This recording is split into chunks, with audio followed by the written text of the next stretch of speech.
Dragon Ball Super arrived with huge expectations, continuing the adventures of Goku and his friends in a universe beloved by millions.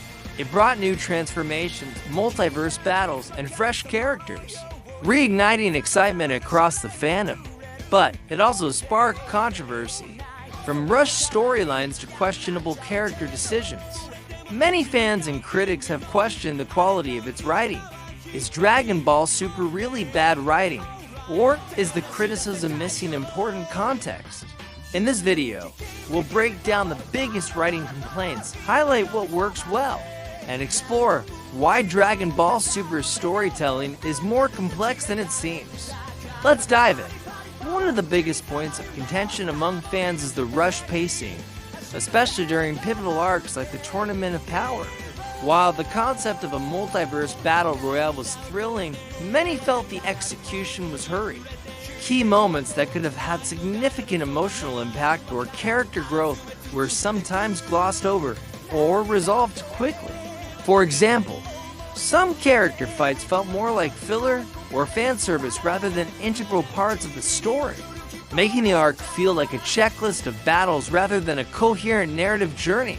Closely tied to pacing is the issue of inconsistent character development.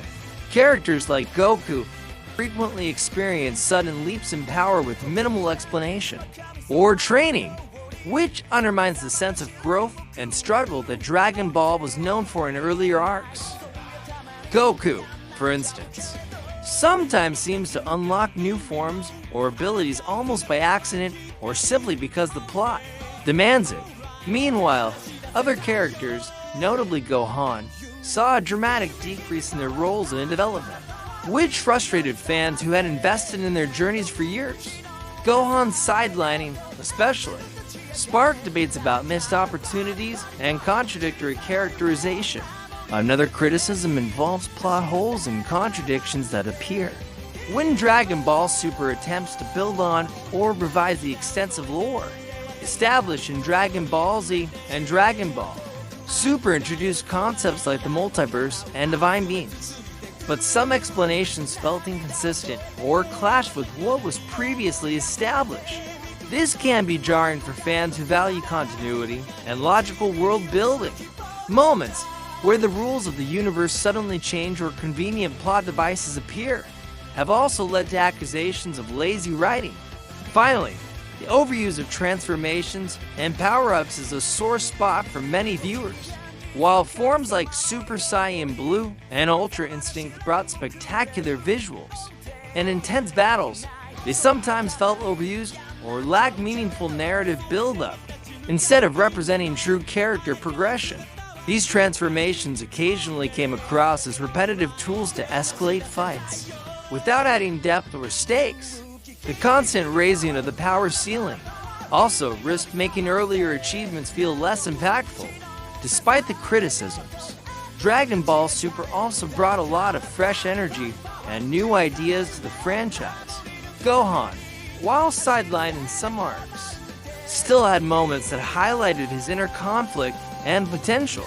These glimpses added emotional layers to the characters fans have followed for decades.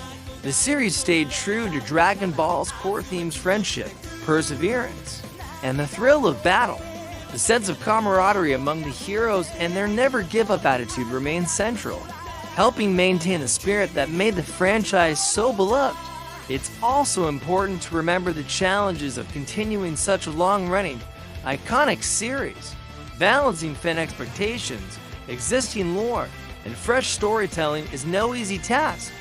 Production schedules, changing creative teams, and the need to appeal to a global audience all influence how the story unfolds.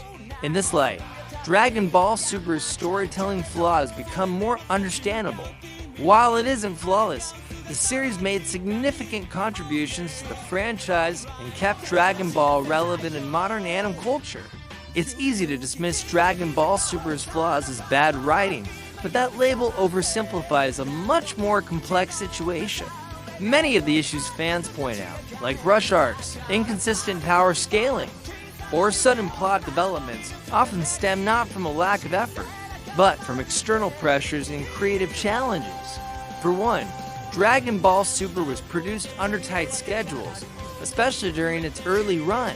Episodes were being written and animated in real time with very little buffer, which inevitably impacted consistency and polish. This kind of production strain can lead to uneven pacing or plot holes, not necessarily because the writers lacked talent, but because they were working under extreme constraints.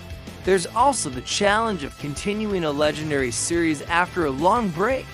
Dragon Ball Z ended in the 90s, and reviving it for a new era meant trying to please both longtime fans and a younger, global audience. That's a tough balancing act. Some fans wanted deep lore, emotional arcs, and callbacks to Z, while others were just discovering Dragon Ball through Super and came for the action and spectacle. Writing for such a broad demographic can lead to tonal shifts and uneven storytelling. Another factor is the evolution of Goku as a character. Super portrays him as more carefree and battle-obsessed, a shift that some fans dislike. But this change also reflects the idea that Goku never wanted to be a traditional hero. He has always been about pushing his limits. Whether that's consistent with past portrayals is debatable, but it is also part of a larger discussion about how characters grow or regress in serialized storytelling. And then there's nostalgia. Dragon Ball Z is iconic, and for many fans, it represents their childhood. Any new installment will naturally be compared to that golden era, and sometimes those comparisons are unfair. People remember Z through a lens of time and emotion, whereas Super is being judged in the moment. That makes it harder for the newer series to be evaluated on its own merits. In the end, while Super absolutely has its flaws, calling it bad writing across the board doesn't capture the full picture. Many of its issues are symptoms of broader industry realities and the challenge of living up to a cultural phenomenon. Key examples: when writing helps and when it hurts one. Frieza's return, a missed opportunity for evolution. Resurrecting Frieza was bold, but it didn't go anywhere meaningful. Instead of exploring how death or humiliation changed him, Frieza comes back exactly the same, just shinier. He even dies again in Resurrection F, with the story hitting a reset button using Wish Time Rewind. When he reappears in the Tournament of Power, he becomes more interesting. But the writing in his revival arc feels like Dragon Ball trying to have nostalgia without substance. 2. Gohan's role. Neglected potential. Gohan was once the future of Dragon Ball, the next protector of Earth, but Super sidelines him for much of its run, only giving him a rush comeback right before the Tournament of Power. It's not just that Gohan wasn't the focus, it's that the writing doesn't let his moments breathe. His growth happens off-screen and even when he steps up. It lacks the emotional weight we saw back in the Cell Saga. This is a classic case of telling instead of showing. 3. Vegeta's quiet redemption.